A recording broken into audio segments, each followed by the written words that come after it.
cannot write everything in detail, and then sometimes it depends on the writer's perspectives and purpose.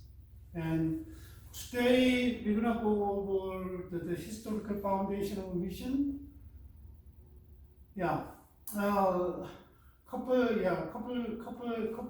Last year I talked about global history and really focus on the migration, and I topic the mission history, and then so from the beginning whole semester, if you go to seminary school or other class, and the mission history classes come whole semester, it's not just one class. So I was kind of why I'm preparing for the lecture.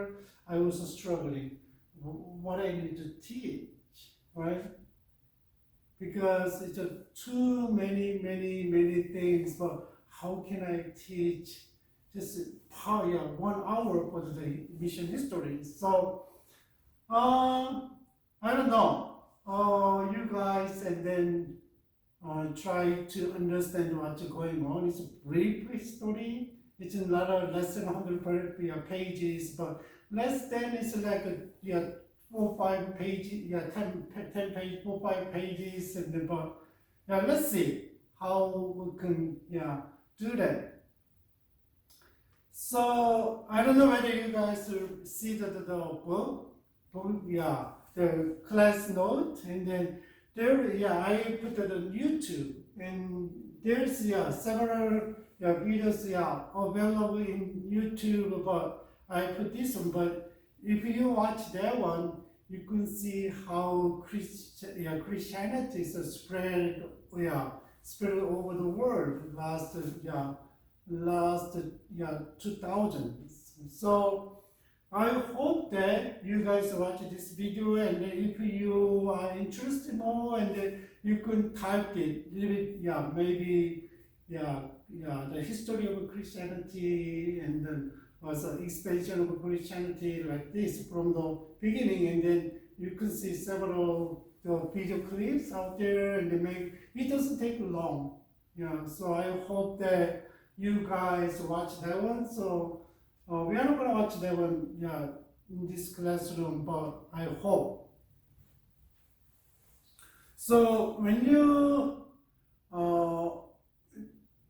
during the class, and I hope that you guys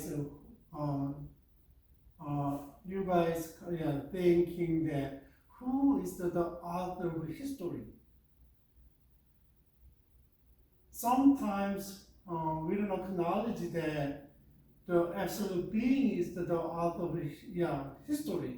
But maybe if you understand the history based on the revolution, and then some things happen to destiny to the life, right? But it's not like that. So this is a Christian mission history, and then we believe that God is the author of history. By His providence, and He runs the whole universe and the world. Sometimes it's hard to understand because of the evil things still happen, and then think about always when we think about God, and we always think about good side of God, like loving, mercy, compassionate, right? But the other side of God is really what? Jealous, and then justice and righteous. But we gotta remember that one. But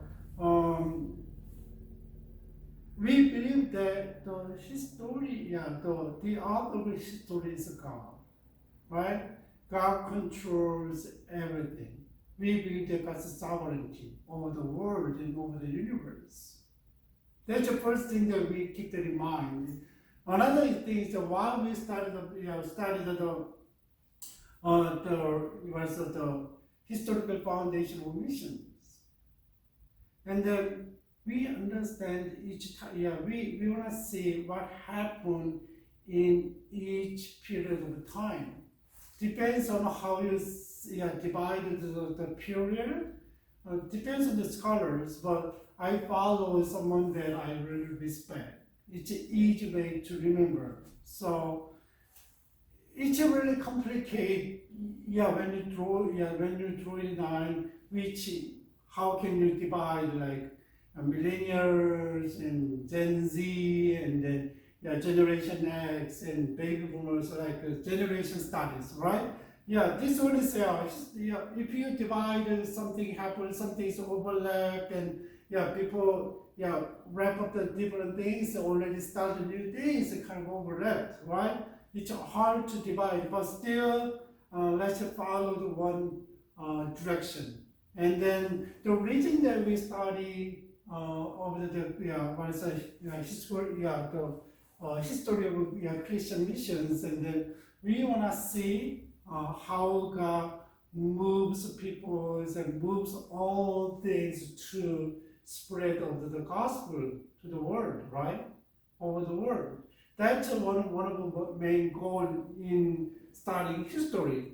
And then another goal is that just think about people are really creative, right? People are really creative, and then a lot of methods that they used, and nowadays people are kind of recycling, but it's not a trend at the time, but it's just part of their life when they use it. But nowadays, and just think about a lot of movement is out there, and I don't know how much you guys understand the Christian mission movement, like 1040, the windows. They're one of the movements. And another one is a 415 is a movement. And that one is really focused on the age group. So 4 to 14, during the age, we introduce the gospel. And if you miss the period, then it's hard to deal with the gospel, right? It's hard to become a Christian. That's why that's one of the movement. It depends on the church planting movement, and then what's the common movement, people,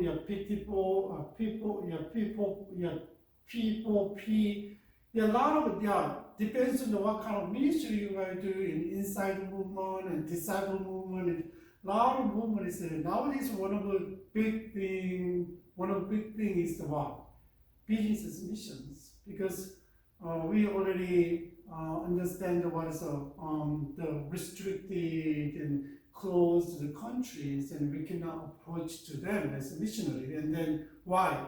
Just to try to go to the country to do business, and then we cannot officially like other open countries and proclaim the gospel and then evangelize others, but still they want business and they live there, and whenever they have a chance, someone really respect you and interested in what you're doing, and then maybe you could share your personal stories. Right? That is one of the way that one of the movements. So regardless of this movement, anyway, God used every movement to spread the gospel over the world. So this historical foundation is based on so I try to follow Ralph Winters. He was a great missionary and then missiologist. He passed away a few years ago, but still he influenced a lot on missions. So just let her have kind of outline of mission and how God moved the people and what happened in the world, right? That's today's kind of object. And Ralph Winters, he found the U.S. Mission Center in Pasadena.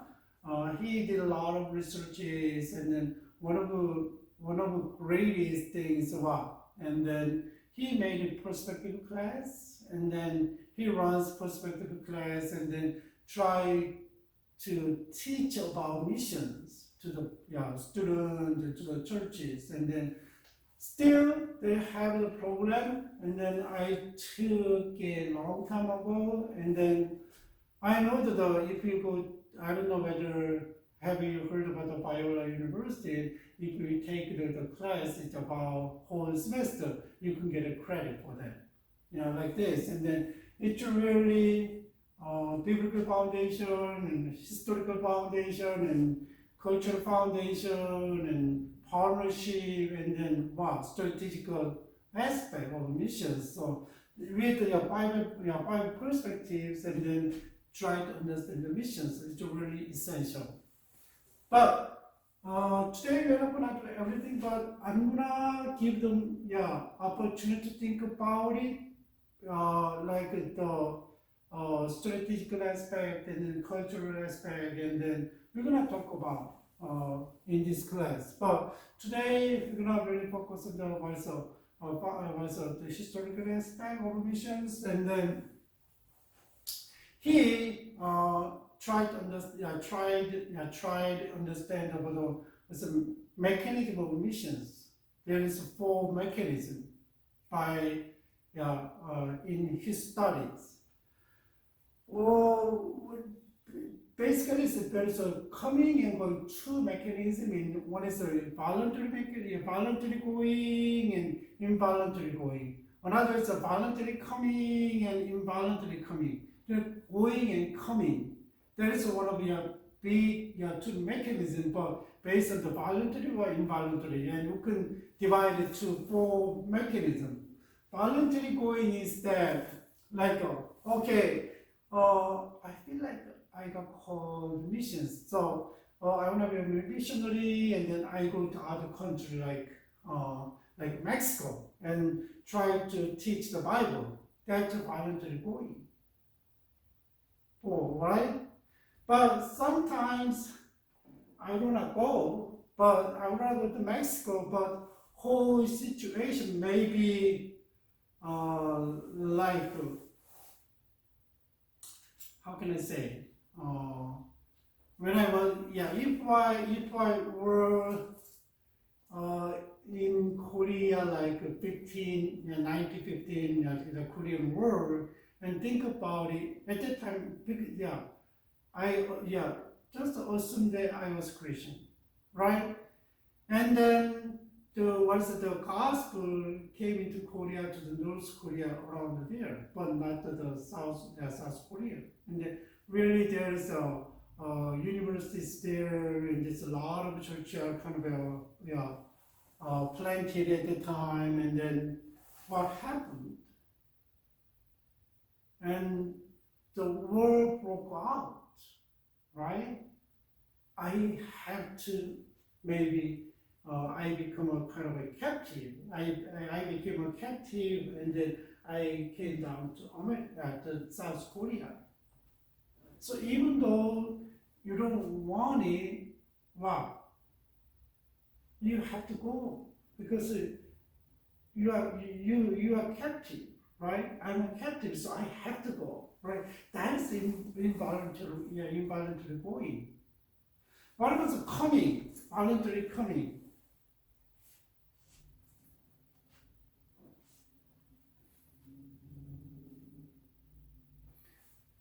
A voluntary coming is a kind of just a perspective, so you are receiving, right?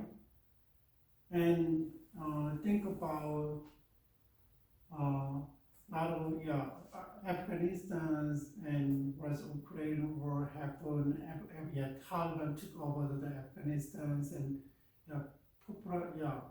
just think about it for the Afghanistan cases, and a lot of U.S. people and accepted the Afghanistan Christians and other people, even they are Christians and they came over here, right? When we see them, it's a violent, because of the war, and if they cannot stay anymore, even though they want to stay with the families, and then their people, friends, but that's involuntary coming because of the situation. But voluntary coming is there like this, and then like if you guys nowadays the United States are receiving a lot of missionaries. We're sending out a lot of missionaries, but one of the biggest countries receiving missionaries. My wife was taking some Bible classes a long time ago, and then he met a guy from Africa, one of the African countries, Nigeria, and then introduced each other, and he said that the Nigerians sent him out to United States. He said, introduced himself to my wife, and he is missionary. So more than 20,000 people in the United States, they are missionary. Just think about, I don't know, not only the Christianity is sending out the missionaries, but Muslims and sending out the missionaries as well. I don't know whether it's true, and I never researched about how many people are coming to Korea from the Muslim countries, and strategically because the Koreans are really religious, and the Muslims are really target on Koreans, and then sent a lot of missionaries. Maybe they are students, right? And there have some circumstances, and then I don't know how many contract with the Korean government, and then if you, kind of Arabic is a second language for the high schoolers, and when you take the Arabic class, and then there's opportunity to travel to one of the Muslim countries. I don't know though it's real or not, and then I heard it in few years ago, and then one of the famous college in Korea, and then more than 1,000 people are international students from Muslim countries. Like this. I already told you, and then I was really surprising, and missions always say, I'm a Christian, so always say Christian missions, but Islamic missions out there. And once I researching about medical missions, and then I really surprised, and here in medical doctors, and they grouped together, and then they reach out to people, their own people and other people. It's not just, mission is not just a Christian thing, right? It's not just a Christian thing. So remember that, so there is a mechanism of missions: voluntary going, involuntary going, and voluntary coming, and involuntary coming. So just think about if you are a citizen of the United States, and then how can you apply this one? Well, let's talk about little by little. There is, I don't know, I hope that you guys remember the redemptive history, and how God, after the fall, creation and fall, and how God prepared for this, redeeming the humanity from the Abraham, right? Here is why the epochs of the redemptive history. That is not a Christian missions, but that is the Old Testament, right? Based on the, maybe Judaism is agree with this one, but still they have a different perspective from us, but still here is. And then epochs of the redemptive history, and then just first half of the redemptive history. The mission is, we can say that in another word is redemptive history. BC 2000 years ago, God called Abraham after the fall, and then he shows us a specific plan from Abraham, right? That to be called the patriarchs, and then Abraham, Isaac, and Jacob. And then what's BC and 16,000, around 6,000 and what? The Babylon and Assyria came to and then what? Destroyed the north. And that one is and patriarch, and then what happened, and then around here between the David kingdom, there's the kingdoms, right? Around the David is around here, and then the kind of countries kind of fighting each other and still going on, right? And sometimes they turn around from God and they walk. And they got they were invaded by the other countries, and all kind of there is kind of a dynamics Israel and between Palestine and Assyrian and the Babylonian like this. And then there is a kind of chaotic period. They ask the king, and then who was the first king? The Saul, David, and the king is this period, and this period is kind of they came into the captive years, and then they went down to the Egypt, and then they I'm kind of confused. So they went down Egypt after Patriarch and Jacob took the whole family to the Egypt, and then stayed 400 years there, right? And then they moved out of the country, and then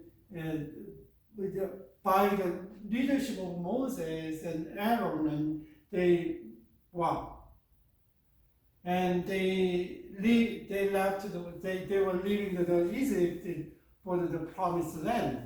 And then they conquered the promised land, but not every area they got called, and then there is a chaotic period, and God used the judges, people who had leadership and who feared God and loving God, and there's men and women, like Deborah is a woman, right?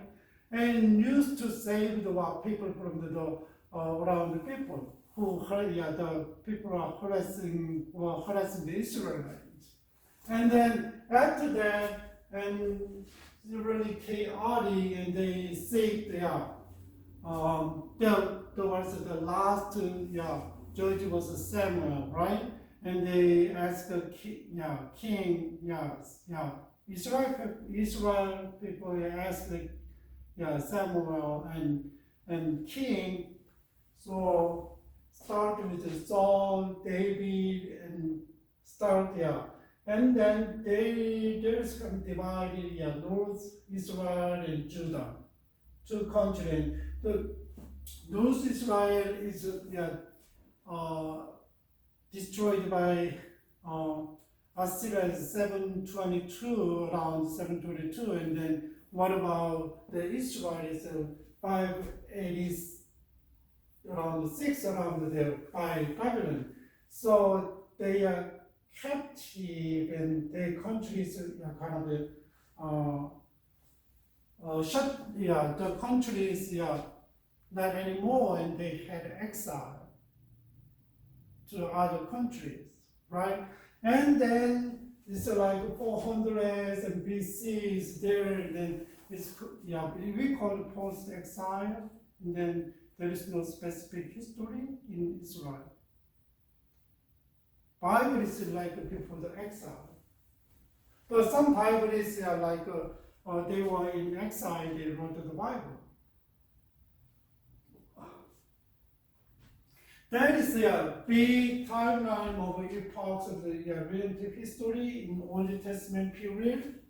And Yeah, we're gonna talk. You're not gonna talk about this part, but we say that Christianity is a start in from the Jesus Christ. So we're gonna talk about that. Yeah, today. So before we go in this detail, there is a second half of 0 to 2000 AD, not before. That's the New Testament period. Yeah, after Jesus Christ came to the world. So around the Ralph Winters and understanding, he said even not exactly divided, but still it's easier to understand the history, and he divided 400 by 400, right? You consider that around before Romans, Roman took over all the area, and then around 400, 500, and then Romans fall. And then why? Around the areas of barbarian, they call the barbarian period, because they attacked from the edge, outside the skirt of the Roman, and then eventually Romans fell, right, by barbarians, a lot of different peoples group. What about after that? And around the 80s, and from this period, the gospel goes around England and Western European countries and Ireland. But what about the North European countries? No. And then the Vikings came down and then take the gospel to the countries. So that's a Viking period, and there was a Saracen period, is a Muslim studied, and they are really around 600, 800, and like that period of really most of Islam is really dominant, right? And so something's happened between Muslim and Christians. That is what crusade movement. What about the end of the earth, and then around 1600 to 1700 was the Christianity mission, like a Protestant mission started, and give them a lot of expanded to another countries. We can see that at the end of the world. There's a kind of the label that Dr. Dr. Winters labeled each period. So you're gonna see by each 400 divided by 400, and then we can understand how God spread out the gospel to the world.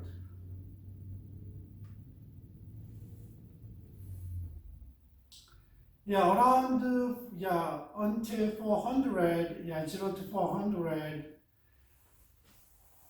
At the time, it says Romans are very dominant, right? Jesus Christ came to the world under the Romans regime. So Herod is under the Roman government, and then rule over the area, and they will consider our tetrarch around there, and divided by the religion, and still under the Romans regime, right? And usually at the time, we consider ministry about how people reach out to the other area. And then one of the big figure is Apostle Paul, right? He was a persecutor, and then he tried to capture the Christians and then handed them over to the officials. That was a priest, and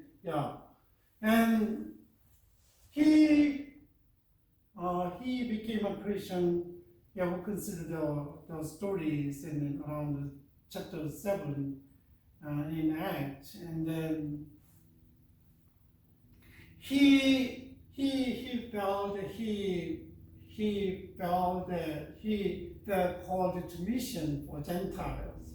When Jesus Christ came to the world, and then he preached the gospel and proclaimed the kingdom of God, and then really focused on the Jewish people, not the other people. But Paul and then he felt called to go to Gentile and preach the gospel, and then he made a lot of journeys. Look at this, and around 4 times he made journeys, and here he first around this area in the Mediterranean seas, and then he started from the Antioch and then travel around this and come back. And what about the second is all the way goes to the right here, and then now it's Asia. At that time, it's Asia. It's Turkey, and all the way goes to Macedonia, and all the way bottom of that's Eastern Europe, right? And this is Turkey, right? All the way. That's the second travel.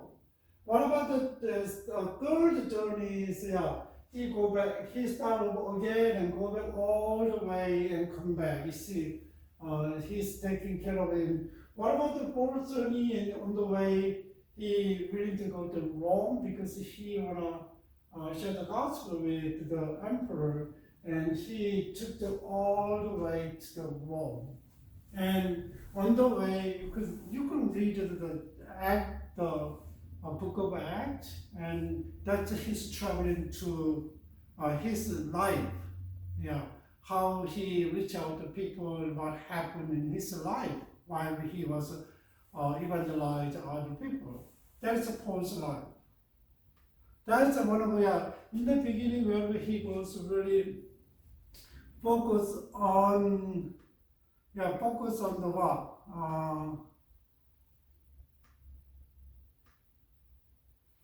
Focus on the Jewish community, but later on he reached out to the world because they have understanding of the Old Testament. They don't know the Jesus Christ, right? But he willing to go to Jewish communities and teach and go to engage with the Romans and other Gentile peoples. So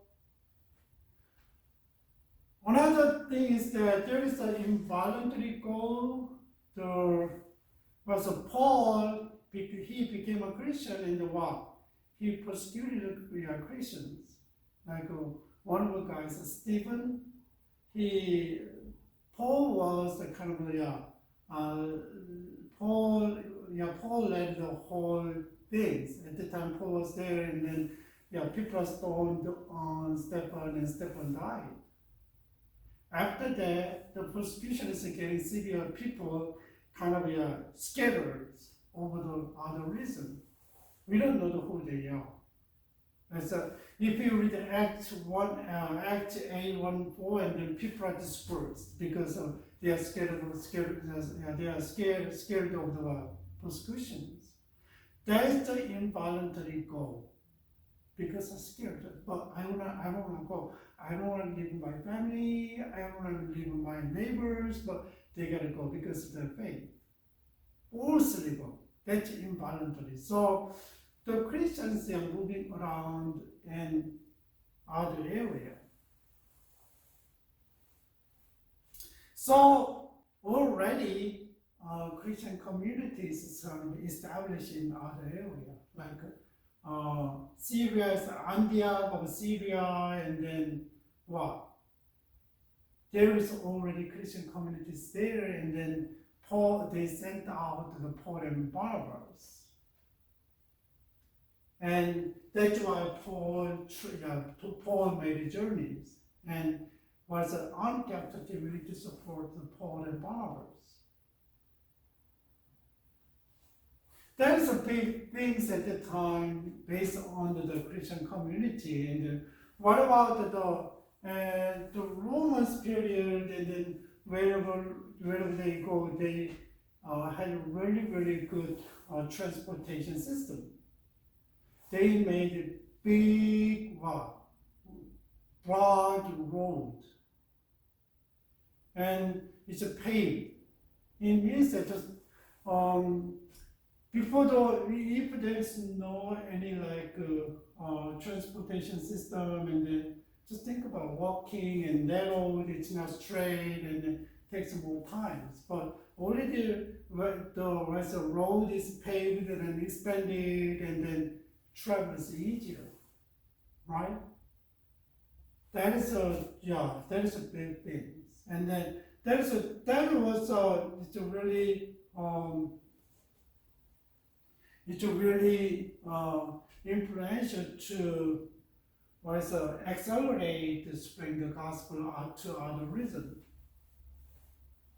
And God used that one, right?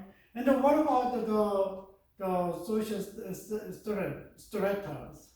It's not a caste system, but Romans and Greeks and other peoples are always there. But it's hard to go through I know if you read about the mission in India and there's a caste system and then they don't, the higher caste doesn't get along with the lower caste, right? But that one is the strata for social positions and social economic position, and then it's one of the way that spread quickly, the gospel quickly spread over the peoples.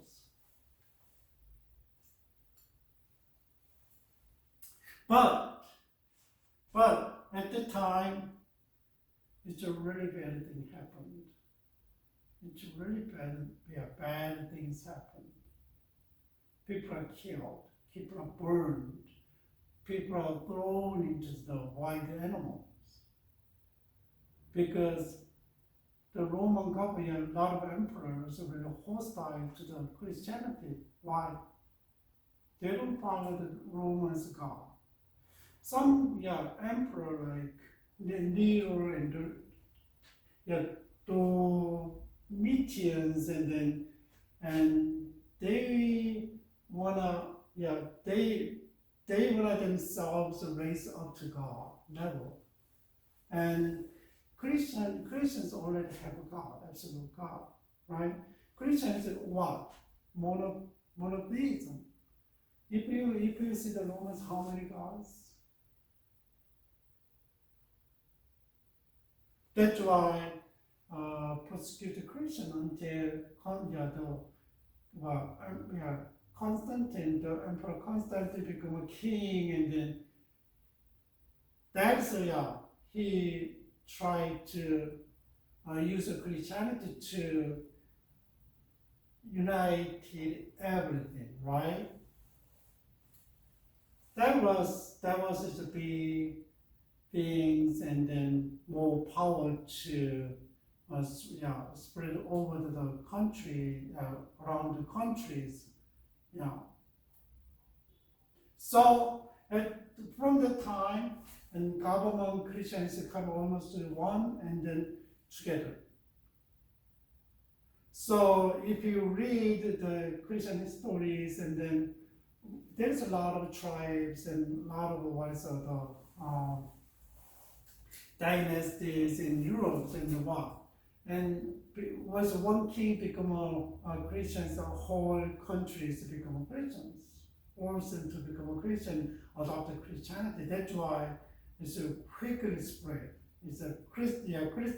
Christendom is mean that there was a government and religion. Christianity is kind of become one almost, and then they cannot separate. Start here. That is your main force that God used to spread the gospel to the around the regions, right?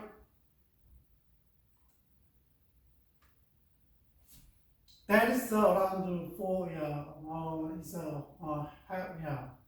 around 100, 0 to 400, between 0 to 400. And what about around 4,000 to 800, 400 to 800 years. So barbarians keep attacking Romans. They broke down the Romans, and they are the winners.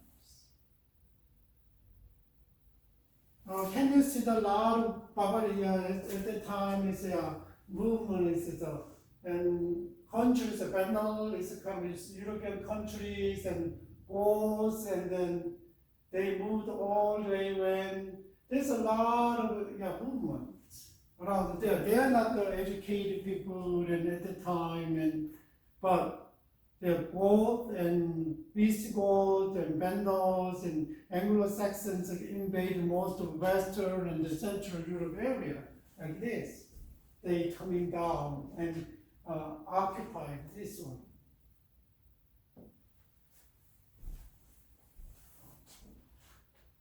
So they never heard the gospel, right? They never heard the gospel, but they came in, voluntarily came. Right? They came to invade and they came in and they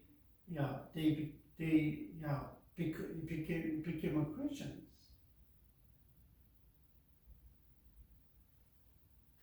And at the time, so a lot of peregrines. Peregrines kind of evangelist is here and there. It's not a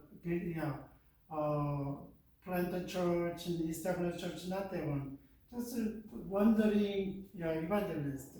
They and here and everywhere is a lot of the peregrine evangelists spread the gospel. And one of at the time, so one of the big figure was do you know Saint Patrick? Yeah. It's already done, the Saint Patrick Day. And then he has a lot of kind of stories about miracles and wonders. But he was young. When he was young, he became a captive, and then he served at the military, and then he escaped from the dead, and then later on, and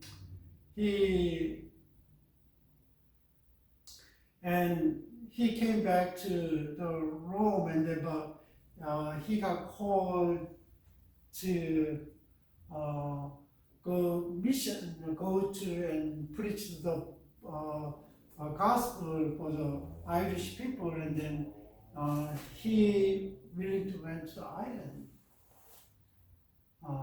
So he became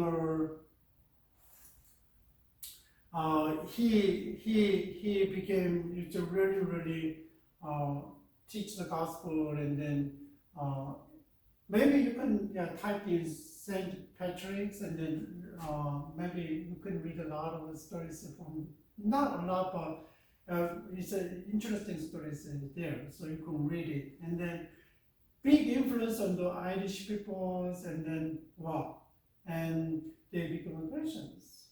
That's one of the ones is Saint Patrick at the time. What about the Columba?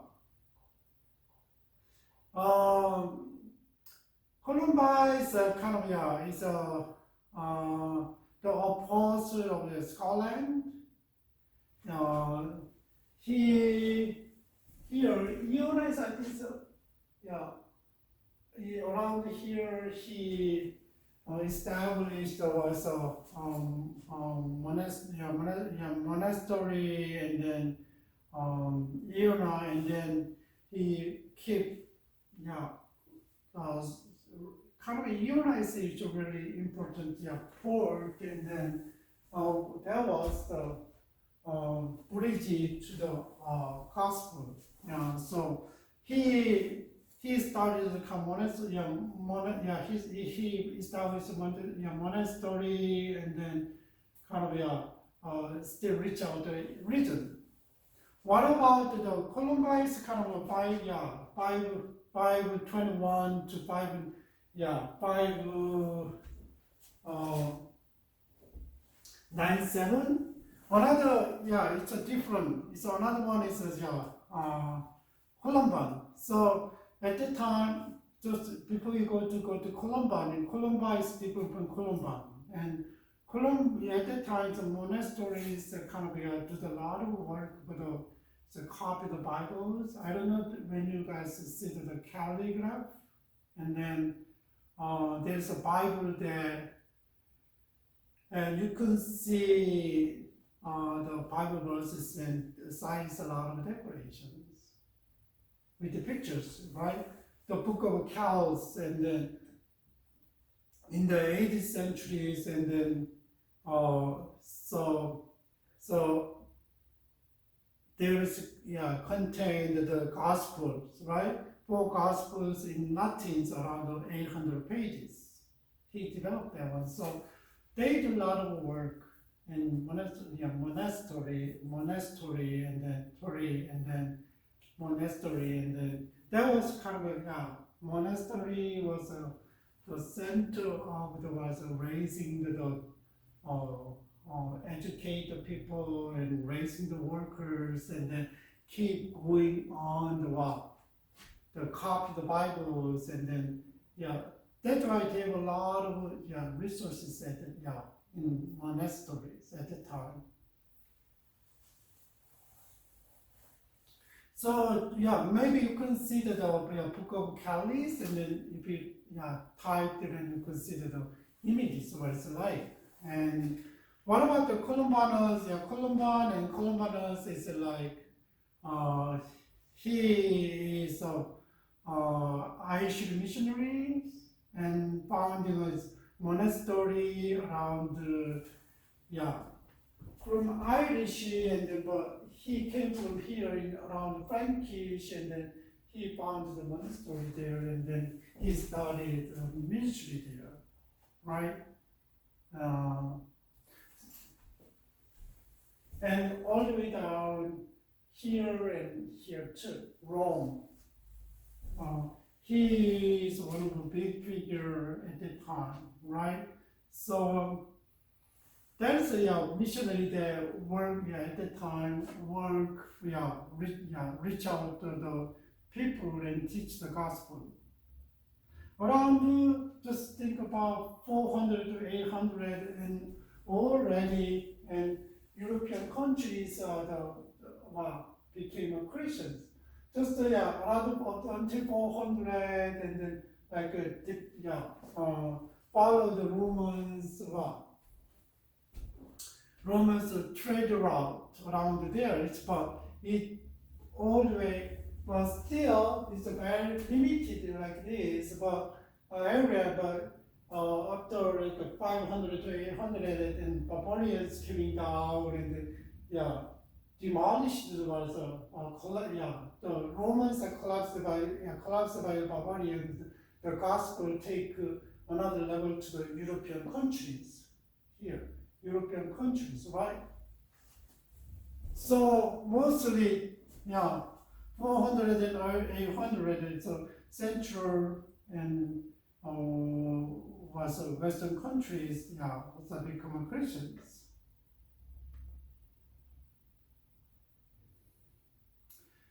This is a Columbanus, how he traveled and then teach the gospel around one of this area.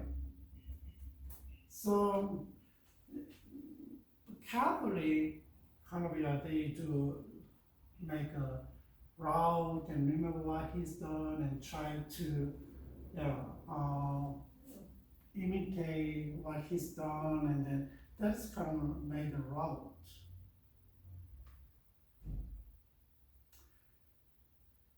Another missionaries, at that time it's really worked for the missions. Wilbrod and Boniface. Boniface is one of the very, very influential figures for missions, and then they were sent off for the first years and myself. And Boniface propagated a Roman form of Christianity among the German peoples, right? And he organized and reformed the existing German Frankish churches, but driven by the missionaries to reach out to unbaptized German pagans. He was martyred.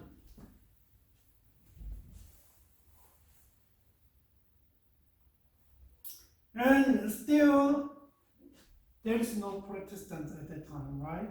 But still, and a lot of different form of different people who had passions and who are called and and willing to part of God's missions.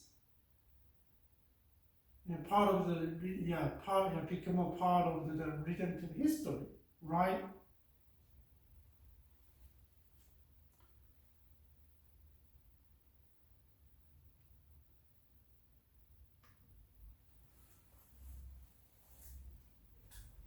Here is at the time in Germans, and then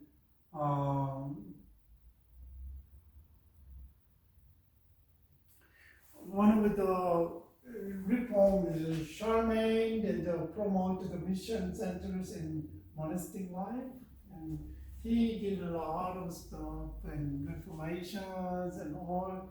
He's a really great figure of in history, but still. One of the things that he promoted the mission centers of monastic life, and then just think about it, and the monasteries and getting known to people, and they have their own wealth and kind of corrupted, and but try to reform, and then they try make it better ways. And at that time, I don't know whether you guys know that the gospel all the way, reached to all the way China. And that's one of the biggest Nestorians. Nestorian, he had a different understanding of Jesus Christ, and then he didn't agree with the traditional understanding of Jesus Christ. Was a conservative traditional understanding that Jesus Christ is has a divine character, trait, and a human trait together. We cannot separate, but he kind of separate. So different understanding. He got he got verdicted as heretic in Chalcedon in one of the council meeting, and then but still he has a different understanding of Jesus Christ, and then but still that is really based on the Eastern Christianity. Still there is like a Persia around the area, and we just you can see that there is around 300, 400 years, and then Western Christianity and Eastern Christianity kind of divided. And that is maybe we can talk about another class, and then that I teach, I'm going to teach, and then, but still, and after the Nestorian who followed in his teaching, so usually it's Eastern Christianity, Eastern Christianity, and then they reach out to China, reach out to 600, 700 around there, and they reach out to China, and somehow, and at the time with Nestorians, and they here, and then the Persian part is there, and then they goes all the way to India, and then they go to Japan, Hong Kong, right? The Japan is here, and it's I don't know. This is Taiwan, That's how they moved. Usually we don't talk about a lot of stuff of the Eastern Christianity, like Eastern Orthodox now, and then there is a lot of different denominations, even though they are and Orthodox and Eastern Orthodox and also and Coptic Orthodox and also the Russian Orthodox and a little bit different.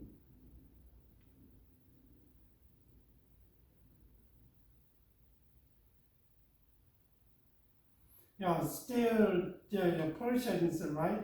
And then like Iraq and Iran around is really, yeah, but and Muslim, the Islamic kind of gave birth, and then the areas turned to Islamic state.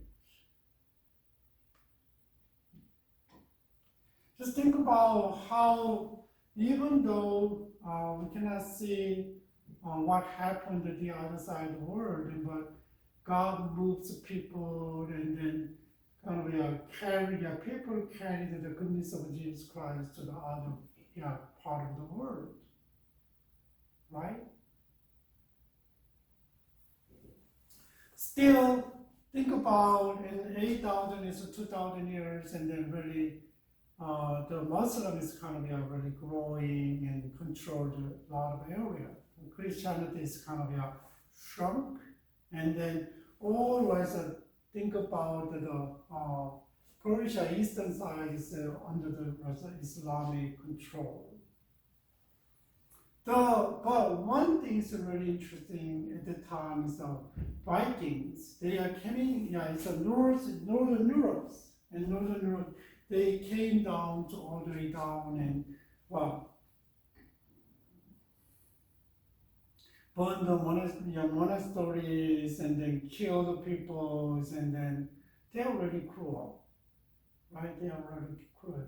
I don't know whether you guys remember the kind of figure of a Viking, right? Really, and so axe is on their hands and head, and really kind of a barbarian style, but right, still,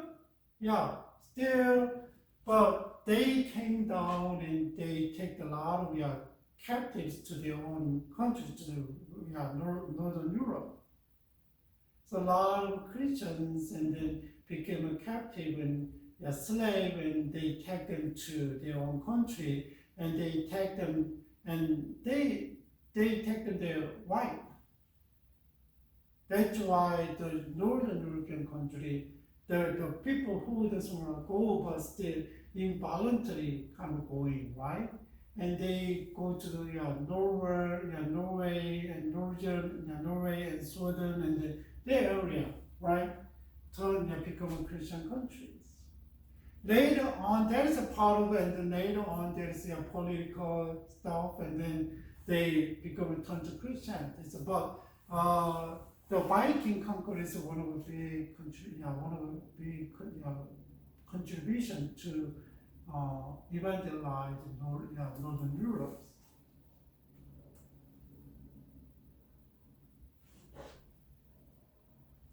And there is a Gregorian reform around 11th centuries, and so he kind of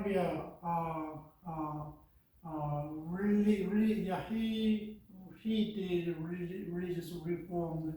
Just think about and getting away from the original, and maybe there is a political and conflict with the Pope, but still, and really he's concerned about the moral integrity and the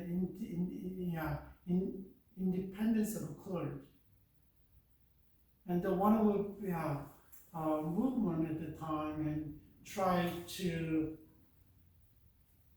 keep the Christianity is kind of pure, and then not become a kind of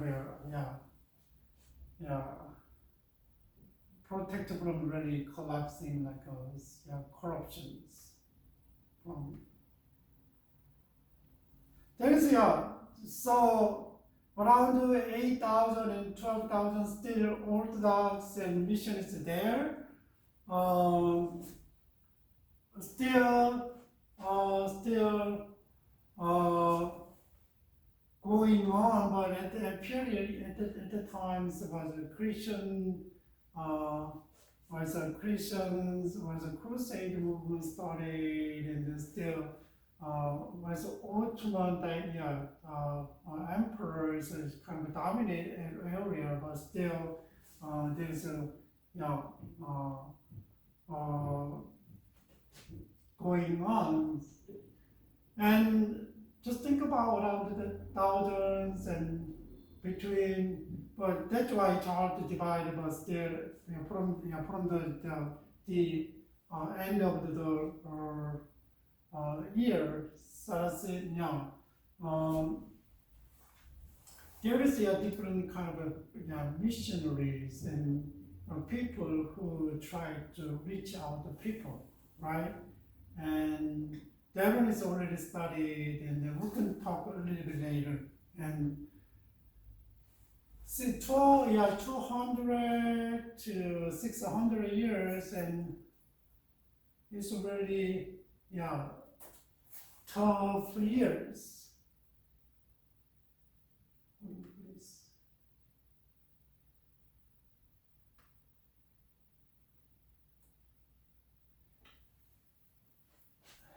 There is a political and religious and conflict, and so you can see how Christianity is kind of used by the political power, and then what happened, right? It's really ugly, and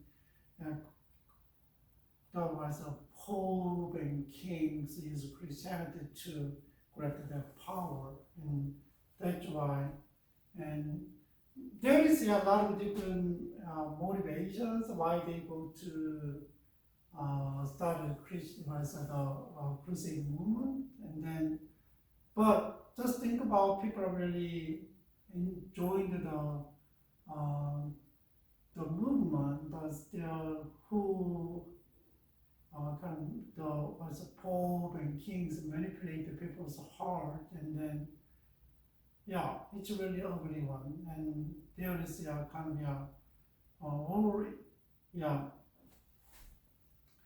and around the 4 times of the travel to restore the Jerusalem, right?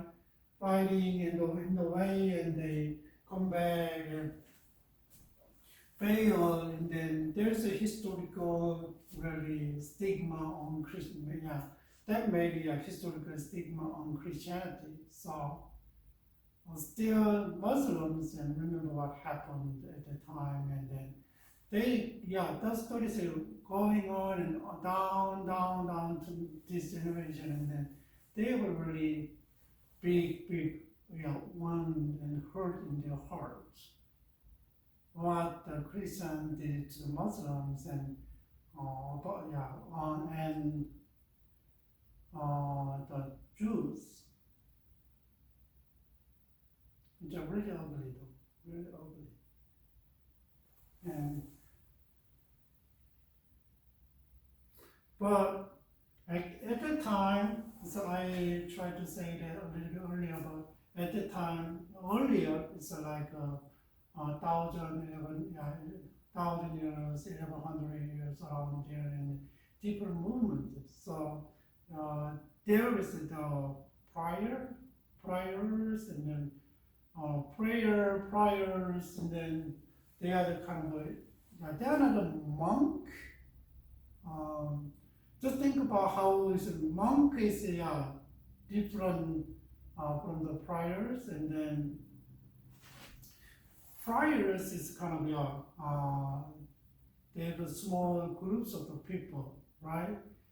It's not they don't have their own monk is kind of they have their own centers and develop their own place, but and monk is kind of away from the secular world, and they try to pursue God, and they really ascetic, right? and but really devoted, but monk live in the self-sufficient community. They develop the community and then they live. That is a monk. But priors is kind of work really, really devoted to social service and care about the peoples, and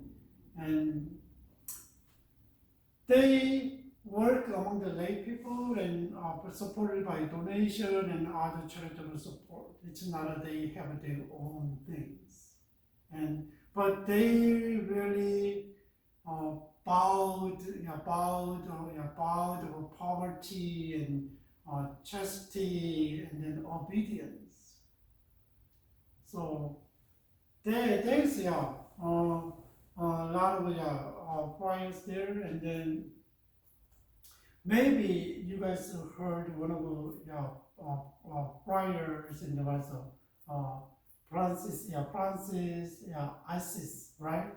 They have their own order, and then later on they are Franciscans friars, and there is a Franciscan and Carmelite, and then Augustine was Dominicans and Augustinians. There is kind of a big, well-known friars group and council, and they, like a Dominican, wear the flag, and was a Carmelite with the white robes, and they were wearing different stuff, and they follow the different, like Augustinians follow the Augustinians, their teachings, and Franciscans follow the Francis, right? Dominicans, they kind of pull when they acknowledge the Dominican, and then they are very focused on the Augustine's teaching, but I don't know specifically, but there is kind of a group of people and try to reach out to people. And one of the people just think about the 1200 to 1600, what Christianity have done to the Muslims and Jewish, and then one of the figure who is Raymond Noel, and he tried to reach out to the Muslims, and try to embrace them, and so already a lot of people are out there though, and some people are trying to do Jewish, and then like this, and then there is that period is kind of the end of the almost the end of the middle dark ages, but still people are caring about the people who need the gospel. And at the time, one of the things that was a Catholic, and there's two centers there. One is about Portuguese, and one is Spain, and then they travel to here and here, right? And they all the way was the Portuguese countries, and then what about the Spain and Portuguese all the way to Brazil and Argentina area, and then where? And all the way to India, and then Japan, right? There's a Portuguese and Spanish, and then this part is like now there's a Peru, and then they divide, and this part of the area is controlled by the Portuguese, regular Spanish, Spain, and the other part of the controlled by the Portugal. And that's a colonial expansions, right? And they try to develop the trade, all that kind of stuff, and they explore the other side of the world, right? Supported, sponsored by the kings. That's why Christianity is kind of spread out along the coastal lines. Because at the time, the ship is the best transportation to reach out to the other side of the world, right? Explore the other side of the world. So, and with the Spain and then Portuguese and the rest of the colonialism is going to expanded like Africa and India and all the way and here. But the other side is about Christianity is kind of decentralized, right? Spread over little by little. What about the Protestant movement at the time? Protestant movement at the time, just think about sola scriptura and sola fide, and there's no try to understand the Bible and go back to the Bible, because the Middle Ages and then always away from the Bible, and they create a lot of dogmas and own doctrines, right, to maintain their power and to expand their power like that. And then generally we call the Dark Ages. But the Protestants probably come against the Catholic Church, and they come from the 12 and 14 years, 14, and around that time already, the John Wycliffe, and then and other and Hus, and then other people who already come against the Catholic churches and founded the Protestant movement. And then around 1500 the movement started, and then also the Martin Luther and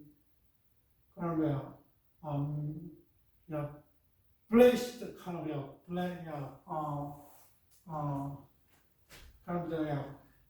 bring the movement to the surface, and then blow it out, right?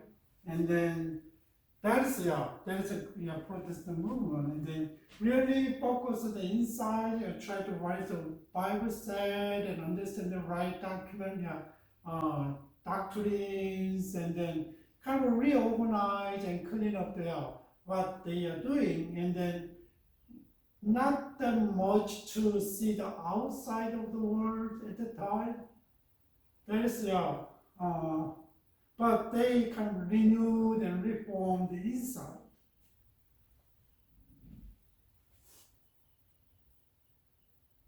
That's why around 12 to 15, 1600, and then colonialism started and colonized, right?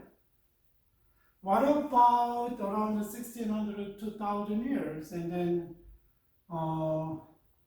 one of the Christian mission start is one of a group, and then who was led by which was led by the Count Zinzendorf, and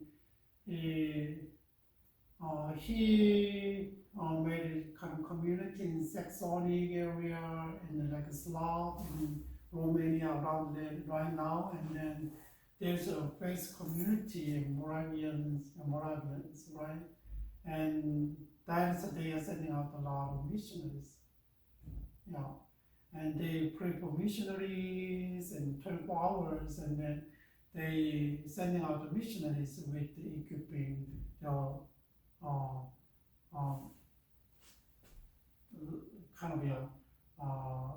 leading and equipping their leading, right? So they could have a specific job, and then they go willing to go. So a lot of missionaries around 1770 around too, and then going out to the world.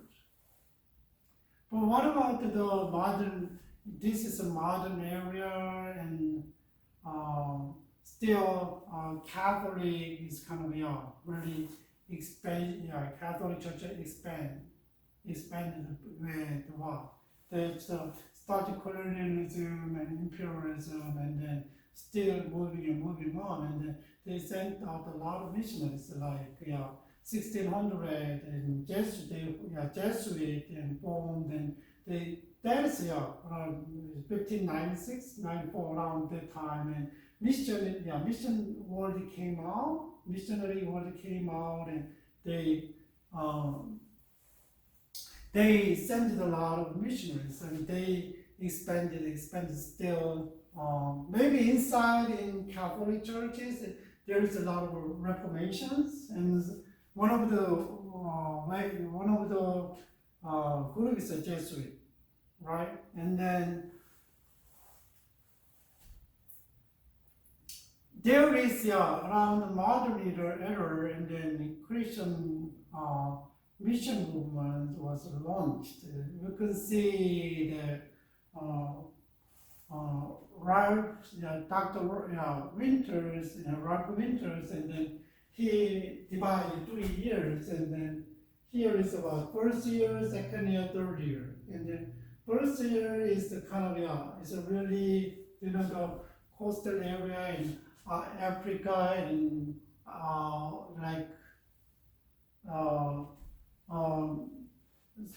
coastal line, and follow the coastal line, Africa and India, and then like this, and that's the first era of the Protestant missions, and then really denominational agency. Denomination agency means it's not individual churches, and then maybe like a denomination in Catholic Church, and then Presbyterian like this, and then Baptist like denominations, and then usually at the time, the European countries are really dominant, England like this, right? And at that time, really, they are very focused on the geographic area. Once they could travel around, just think about England is here, reach out to all Africa and India like this, all right? And still, even though it's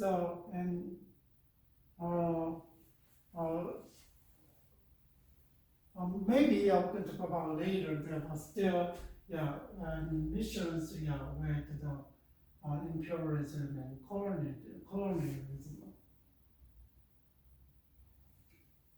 So first era is in 1972 and the 90s. So a little bit missions developed to the coastal area like Africa and India. And then what's the second era? There is kind of first and second is there is a kind of overlap part, and there's an overlap of student volunteer movement, and then people start, a lot of college students and devoted missions, and then support missions. So at that time, the motto was the evangelization of the world in this generation. So really focus on, maybe thousands of people, around 2,000 people, I don't remember exactly, 1,000 people, and then went out to the other country to missions. They graduate colleges, and you can see, and one of the movement is student volunteer movement.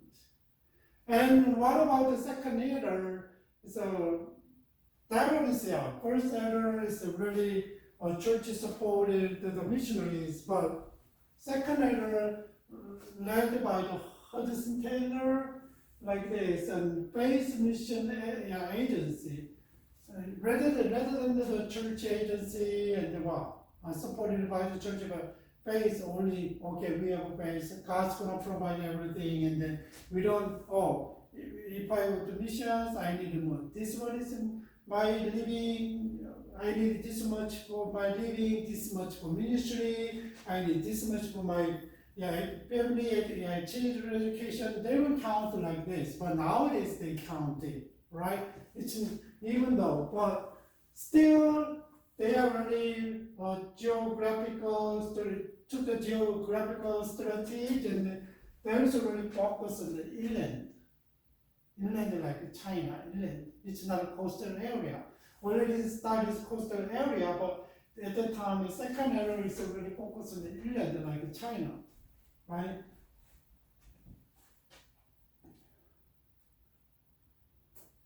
But he said that the third era, like 1934, and then nowadays, mission is and really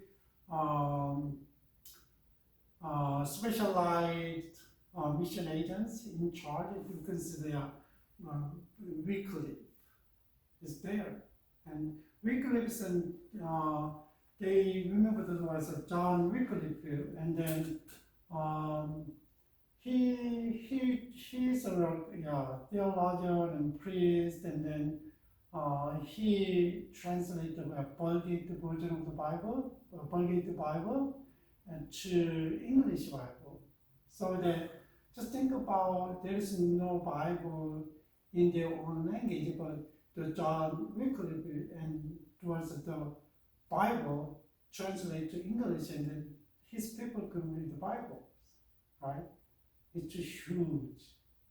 And then why he's really focused on the people need read the Bible, the vernacular word, language, vernacular in native language, and then that's why, and we could now this mission agency and start Cameron. I don't remember his name. And Cameron.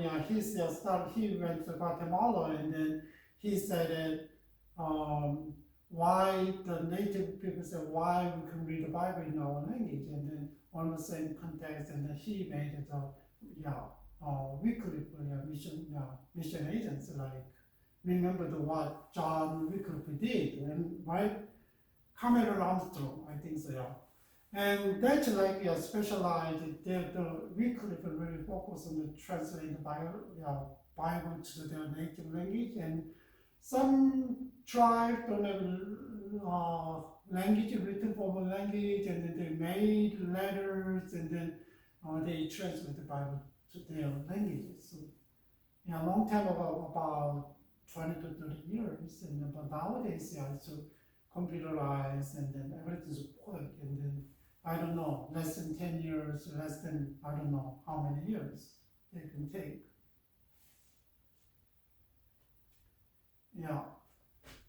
There is a Christian movement, and nowadays they are really focused on led by the specialized mission agency and non-Western dominant, non-geographic strategy. Just think about for a second, so you gotta go, but nowadays and mission to everywhere, because of migration, people are moving, because of the war, because of the civil conflict, because of the studies and work, and people are moving, right? And I live in America right now, but we don't have to go outward to evangelize,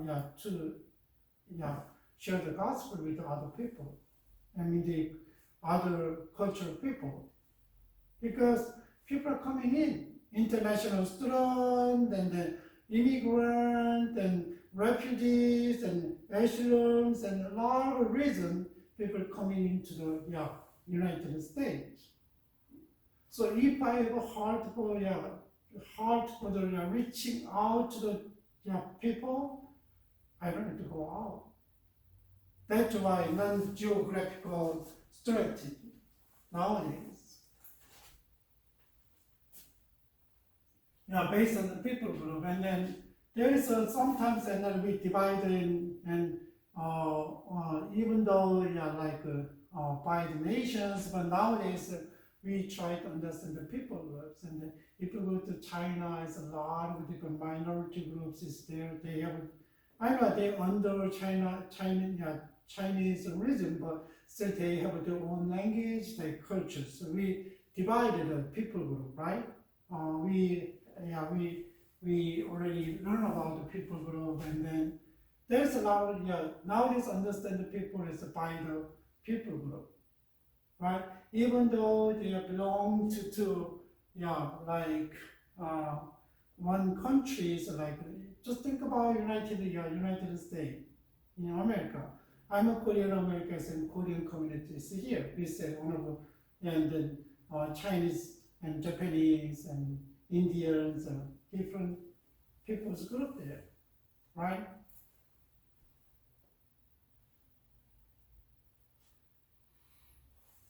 That is the modern era, and then around another reason is usually when you see the history of the mission, and then we focus on also the West, who led the missions, usually the Western society, and then we call the only developed countries, right? American and other European countries. Still, they are sending out a lot of missionaries, but nowadays something's upside down. What is that? I don't know whether you guys heard of the global south, and already said it, and this area is already said it. Was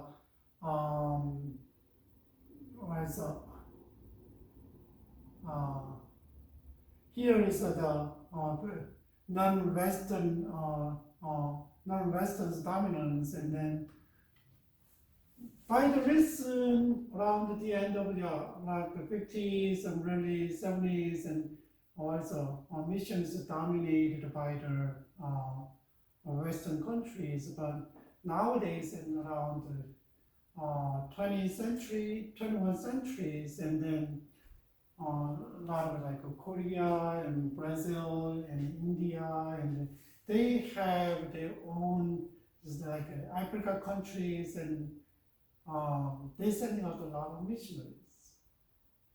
And we call it Global South, and I don't know whether we had this term or not, and Global South is like, here is a Global South is represented mainly agrarian economic in Africa and India and China, Latin America, and other that are not as economically sound and politically stable, and their global north counterpart tended to be characterized by turmoil, wars, conflict, poverty, anarchy, and strife. You can see the global south, right? And but one thing is interesting is that the axis of the Christianity is moving. Before the global south is kind of the population is Christian population in global south is growing, and then who is dominate the Korea, leading the missions and church cultures? Western cultures, right? Here is look at this, and then the population is around the Christian populations, and long time ago, 1910 is around Northern Americans, right? And European Americans.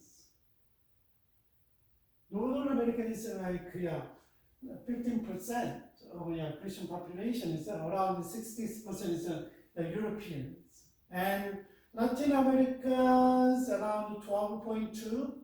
It's and look at this, and brown is Asia. So totally Western society is around how many percent put together? It's almost 80%. More than 80% of Christians live in North America and European countries, one of the European countries. What about 2010?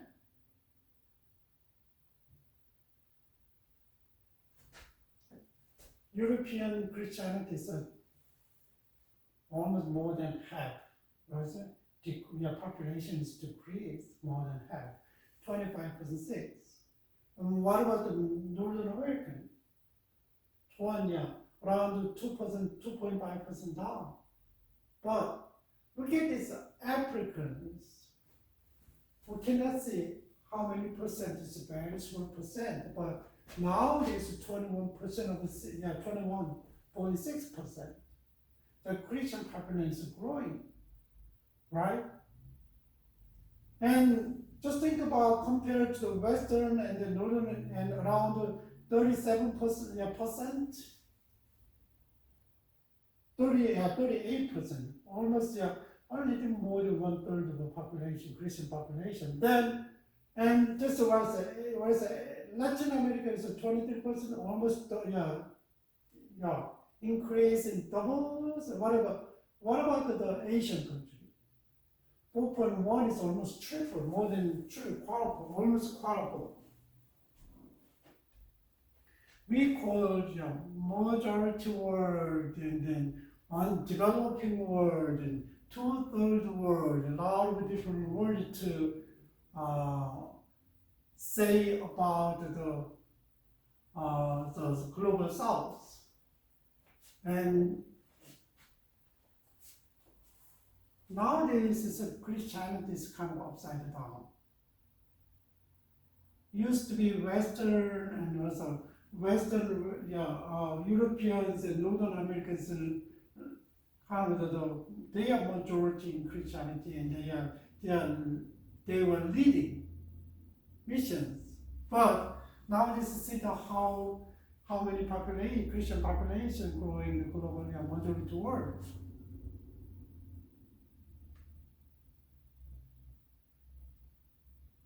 This is kind of number-wise, and they said number-wise, and global north is like,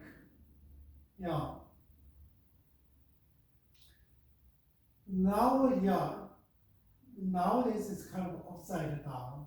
And 2010, and around the Christian population is in the world is 31%, and European countries, global north, global south, global north is almost 69%, and global south is like 23%. But nowadays, and 2010 is totally upside down.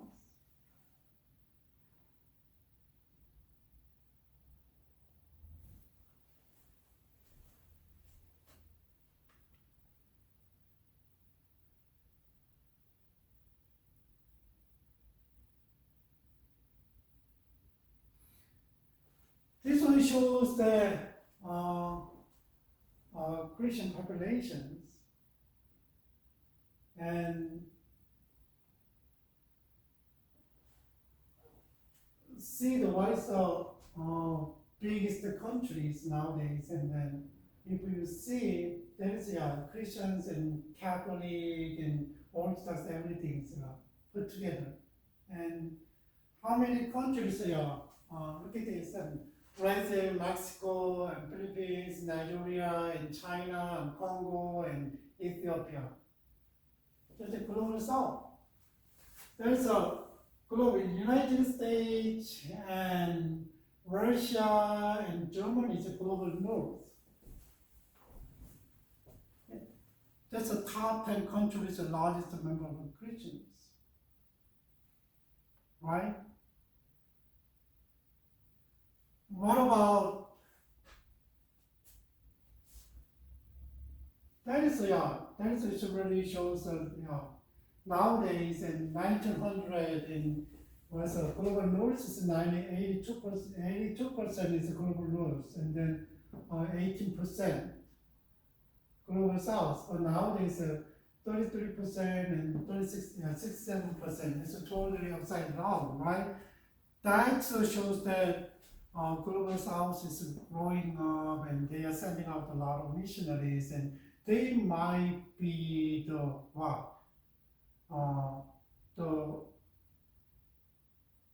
people leads the missions. Even though the global south have a lack of resources, because recently they are growing, and there are a lot of they own stuff, always influenced by the other countries, the Western countries and other countries, but still they are growing and growing and growing. And lot of missionaries are from the global south, like Korea, like Nigeria and Brazil and other countries, India. So yeah, we are thinking, yeah, a lot of people say that next the who's gonna do the mission for the next and maybe global south countries. Already they are sending a lot of missionaries. But we don't know how it's like. But yeah, it's a lot of different, but we don't know how gonna be like. But still, the majority world has Christian Christianity is growing in majority world, and maybe they have a lot of manpower to send out, but we don't know how they need to train them and equip them. Yeah, because economically, a little bit they are a little bit low, and then still maybe there's a pro and cons, and then they don't have to raise a lot of money like Western missionaries. Just think about when you send a missionary, it depends on the denomination, but mostly around 6,000 per month. Family also almost 10,000 per month, 6,000 to 10,000 per month. But if you're sending out the missionary from the majority, and they know the kind of harsh life, right? They don't have to calculate like all kind of stuff. They are really committed and they respond to God's call, and then their life standard is totally different from Western society. So that's why maybe nowadays a lot of mission agencies try to mobilize the missionaries from the majority world, and they try to work together. Yeah, like WAG International, one of the mission agency, and then that's why. But their common communication language is English. That's why even though the raised missionary, my friend, the couple, they got already retired, and they retired early, and then they went to Mexico to the WAG International, and then what they are doing there is to teach English. I was really surprised, but not for the people, and then there is another workers, missionaries, and then recruited the mission candidate, and then because they need to learn English, right? And they teach English, and then they are equipped and sending out to other countries, and then if they go to other countries, and there's another body of the missionaries from WAC, and they have their own association and work together, and then they communicate each other. That's why they teach English before they leave. Yeah, so majority countries are getting really important for the world missions. I don't know how we develop kind of recreate, equip their resources. It shouldn't be a Western standard, but standard of their life, and how can we work together, because of our culture is different, our living standard is different, and in the beginning it's okay, but as times go by, I can see that one. I was kind of in Korean, worked for the Korean mission agency, and then we tried to do follow the WAC's direction, but there's issues there like that, and how much how can we work together? So and this picture is kind of shows how many missionaries are kind of sending out and receiving. Think about the majority world and how many missionaries are sending out. And Nigeria is 2,000. It's not everybody is not an international missionary or cross-cultural missionaries, but some of them goes to their own tribes like India and Brazil. And Brazil sending out the 40,000 missionaries, but receiving the 20,000 missionaries. What about America? Is one of the countries sending out the missionaries, about 135,000 missionaries, but receiving is almost 1/3.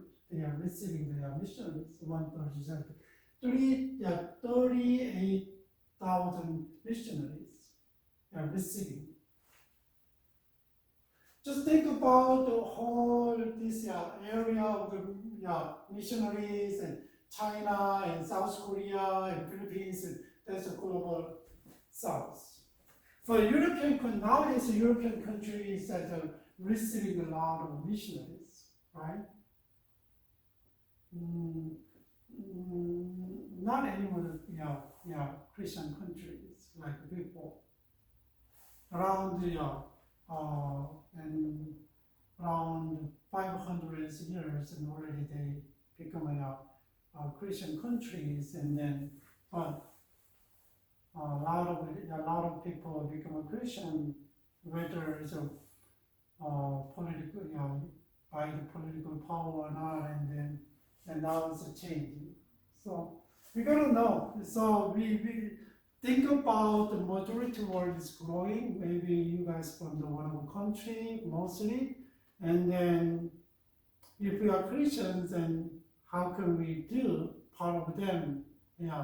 Part of the mission movement, and just think about how you can become a part of God's missions in His redemptive history. All right, that's the brief history of the mission, and then I have the PowerPoint edition, but I don't use it. I hope that that kind of helps how God move the people's heart and how kind of evangelize, and then Christianity, especially Christianity from beginning, and then kind of struggle in the middle, and then later on, like the modern missions kind of they have their own direction, a little bit behind of the Catholic mission, but still very dynamic. And then nowadays it's technology and globalizations and a lot of things and happen. I know it's easier to reach out to people, but you don't have to go out nowadays, but still need a lot of people who cannot move, right? So remember that maybe you can think about a lot of things, and then when you think about a lot of things and have a question, maybe we can talk, and then maybe we can talk about detailed stories that I know, and we can kind of research it together if you are interested. Okay, this is a basic historical foundation of missions and how God spread out the gospel to the world. And then I hope that you guys get some and what kind of movement and how it's expanded, and then so not that much details. Maybe you could interested, and then you can